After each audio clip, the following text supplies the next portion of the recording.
Meniere's disease is an hearing disorder. Look at this picture, shows that normal inner ear and Meniere's disease.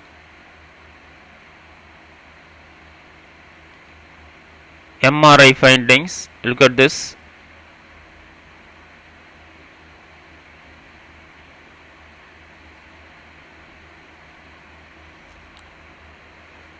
And CT findings.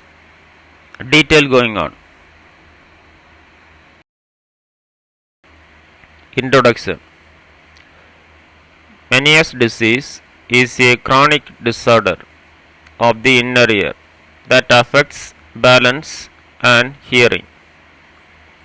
It is named after the French physician Prosper Meniere, who first described the condition in the 19th century.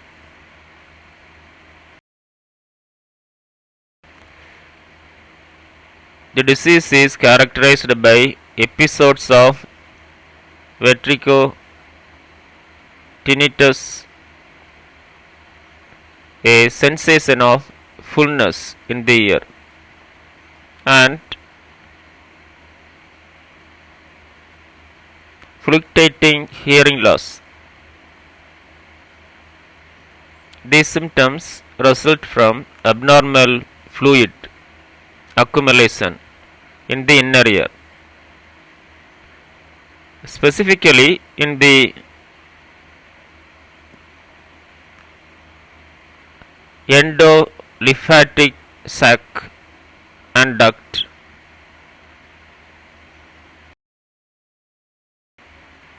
Definition. Meniere's disease is defined as an idiopathic or unknown causes disorder of the inner ear that leads to recurrent episodes of vertigo, sensorineural hearing loss, tinnitus, and aural fullness. The condition usually affects only one ear but can occur bilaterally in some cases. Types. Meniere's disease is classified into 1. Classic Meniere's disease. Unilateral. Involves symptoms in one ear only. It is the most common form. 2. Bilateral Meniere's disease. Involves symptoms in both ears. This type is less common and may develop over time.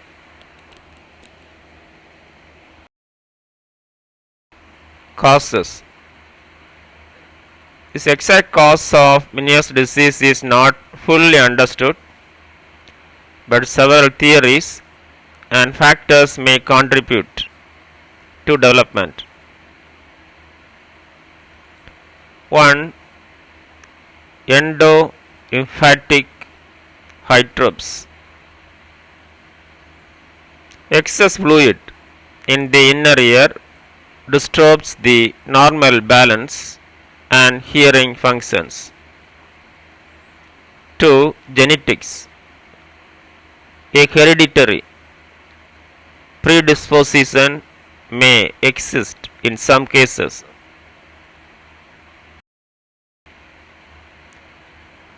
3. Autoimmune reactions. The body's immune system may attack inner ear cells, leading to inflammation and fluid buildup. 3. Viral infections. Certain viral infections may trigger the condition.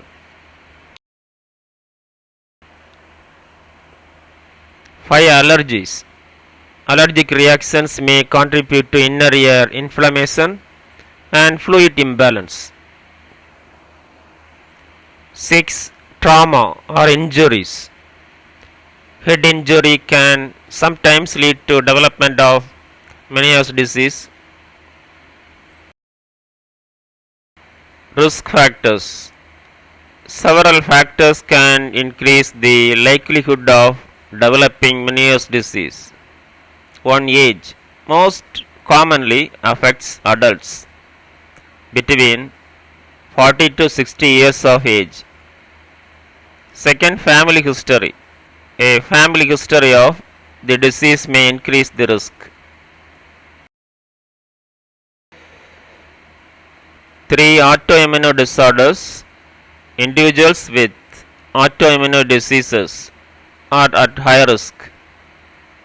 For chronic stress, emotional stress may trigger episodes in susceptible individuals. 5. Vascular disorders, conditions affecting blood flow into the inner ear may contribute to disease.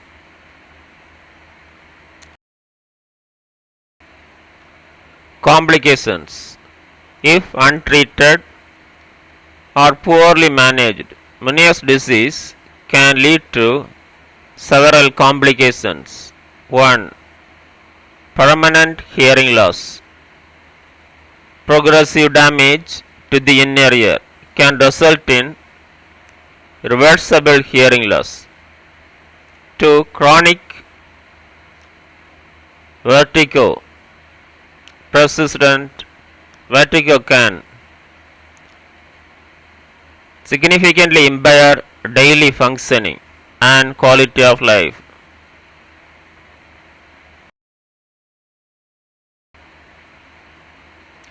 3. Falls and injuries.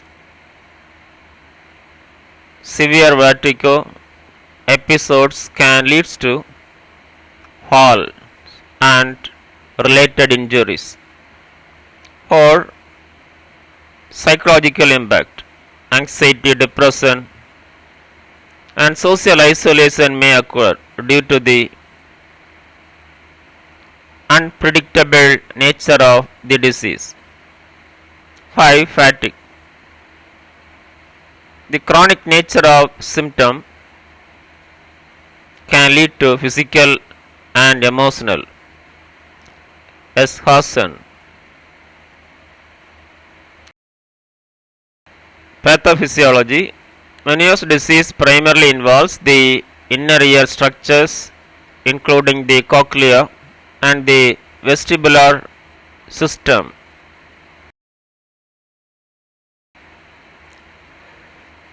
The condition is thought to result from an abnormal increase in the volume and pressure of the endolymphatic fluid in the inner ear, a phenomenon known as endolymphatic hydrops.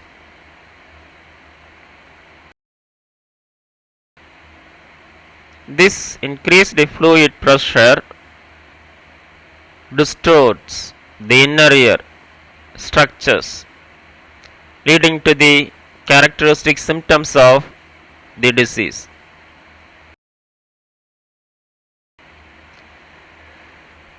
1. Endolymphatic hydrops. Excess fluid cause swelling of the membranous labyrinth, leading to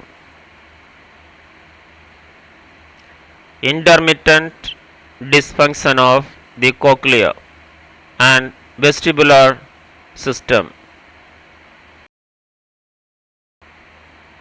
2. Vertigo occurred due to the abnormal stimulation of vestibular organs, leading to sensation of spinning. 3. Hearing loss. The increased fluid pressure affects the cochlear hair cells, leading to fluctuating or progressive sensorineural hearing loss. 4. tinnitus and aural fullness. These symptoms result from the abnormal pressure and destruction of the inner ear structures. Signs and symptoms. The hallmark signs and symptoms of Meniere's disease include 1.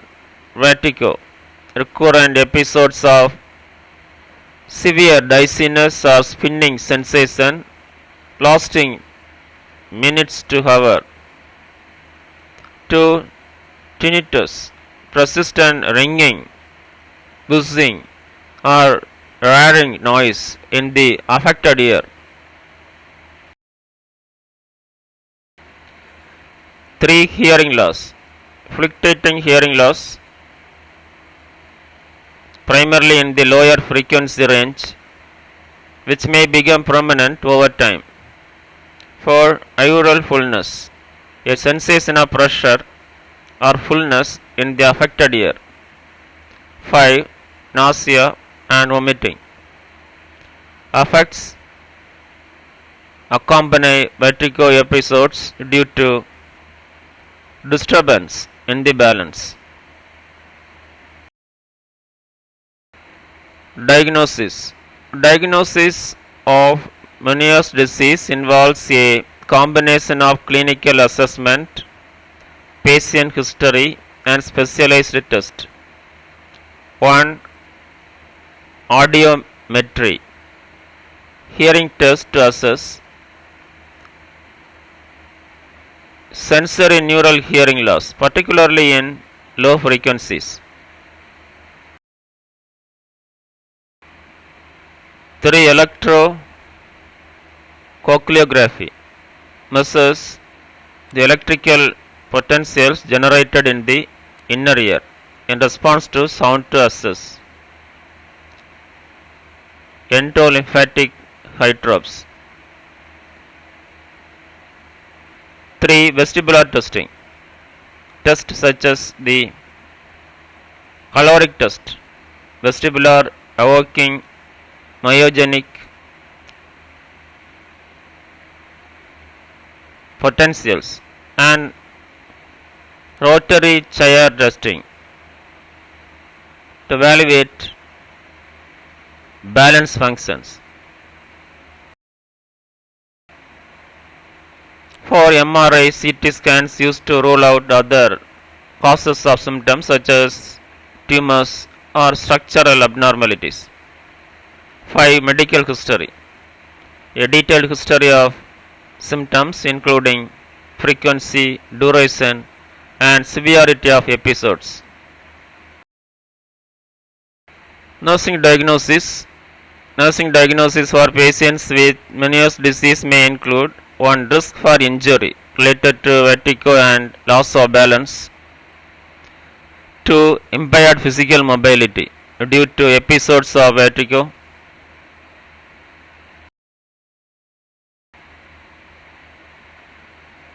3. Anxiety related to unpredictability of vertigo attacks. 4. Impaired communication related to hearing loss. 5. Ineffective coping related to chronic nature and impact of the disease. Management and treatment. Management of Meniere's disease aims to reduce the frequency and severity of episodes, manage symptoms, and improve the patient's quality of life. Lifestyle modifications including reducing salt intake, avoiding caffeine and alcohol, and managing stress. Medications. 1. Diuretics help reduce fluid retention. 2. Anti-vertigo medications such as meclizine to manage vertigo. 3. Antiemetics to control nausea and vomiting. 4. Corticosteroids to reduce inner ear inflammation. Vestibular rehabilitation, physical therapy to improve balance and reduce dizziness. Hearing aids may be recommended for patients with significant hearing loss. Injections including 1. Gentamicin, an antibiotic injected into the middle ear to reduce vertigo by destroying some of the vestibular hair cells. 2. Steroids injection to reduce inflammation and fluid buildup. Surgical options: 1. Endolymphatic sac decompression, reduce the fluid pressure in the inner ear. 2. Labyrinthectomy, removal of the labyrinth leading to loss of hearing in the affected ear but eliminating vertigo.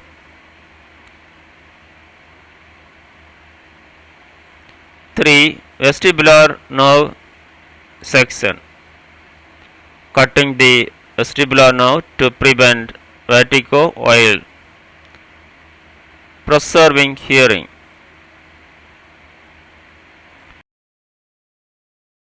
Psychosocial medicine, the unpredictable and chronic nature of Meniere's disease can have a significant psychosocial impact on patients.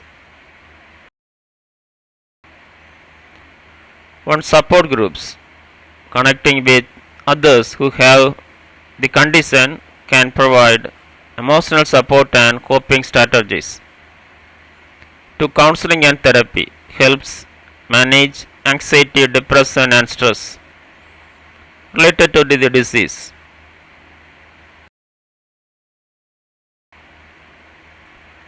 3. Patient education, providing information about the disease, its management and what to expect can empower patient and reduce anxiety.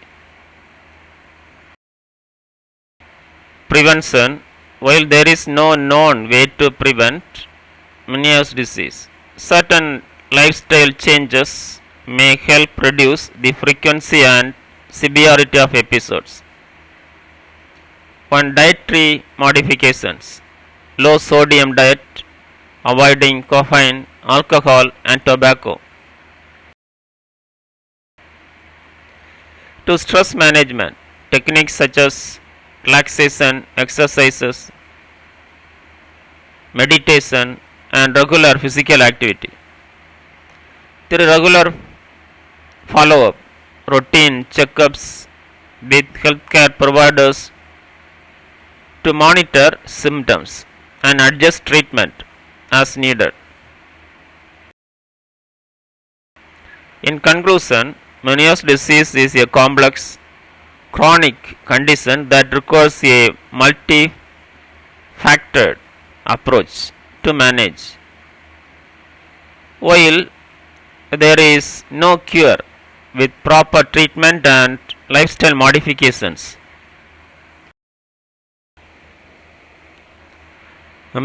patients can manage their symptoms effectively and maintain good quality of life.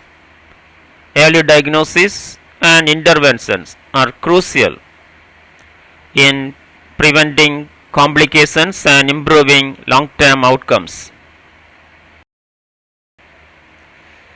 Comprehensive care that address both the physical and psychosocial aspect of the disease is essential in helping patients navigate the challenges posed by this condition.